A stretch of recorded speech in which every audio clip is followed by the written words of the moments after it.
આજે હું આવી ગયો છું ગીર સોમનાથ જિલ્લામાં કોડીનાર પાસે 12 કિલોમીટર આવેલા જગતિયા ગામની અંદર શેઠ ઝઘડુશાના આશ્રમની અંદર માં હરસિદ્ધિ માતાનું મંદિર ને શેઠ ઝઘડુશાનું આ આશ્રમ છે અને અહીંયા તમે આવશો ને તો ભાઈ તમને ખ્યાલ આવી જશે કે ઈશ્વર શું છે અને ઈશ્વર ધારે તો શું કરી શકે ને એ પણ તમને અહીંયા બતાવવામાં આવશે।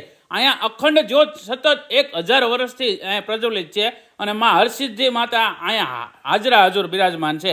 અહીંયા 3 જ્યોત છે, અત્યારે તમે જોઈ રહ્યા છો ને અખંડ જ્યોત જગે છે અને માં હરસિદ્ધિ માતા અહીંયા શેઠ ઝઘડુશાને સાક્ષાત દર્શન દીધેલા અને માતાજીની કૃપાથી અહીંયા શેઠ ઝઘડુશાએ અન્નક્ષેત્રની શરૂઆત કરેલી। આ અખંડ જ્યોત 1000 વર્ષથી જગી રહી છે અને મિત્રો કોઈને એમ હોય જો શેઠ ઝઘડુશાની સમાધિ છે, જો આ જ્યોત છે ને એમાં તમને બતાવીએ શું છે તે। જો અહીંથી આ જો ડબલું લઈ લીધું એટલે વહી ગયો। હવે આની અંદર તમે હાથ મૂકી દો તમને હવા નથી આવતી। કોઈ એમ કહેતું હોય ગેસ હોય એટલે જગતું હોય તો એ ખોટી વાત છે। અમે આની અંદર પાણી પણ નાખ્યું, જો અંદર પાણી નાખ્યું અડધો કળશો, ફરીવાર અમે પ્રજ્વલિત કરી, જો જ્યોત એકદમ જગી ગઈ।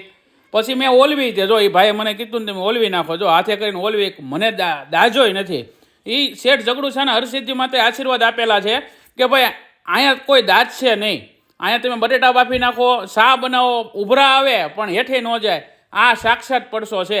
અને જો મેં નીચે નોટ મેકી છે 100 રૂપિયાની અને માથે પાછું મેં દિવાળી મારી, જો ડબ્બો લઈ લીધો, નોટને કાંઈ નથી થયું અને આ સત છે ને એકવાર તમે દર્શન કરવા જરૂર જજો, એડ્રેસ આપેલું છે।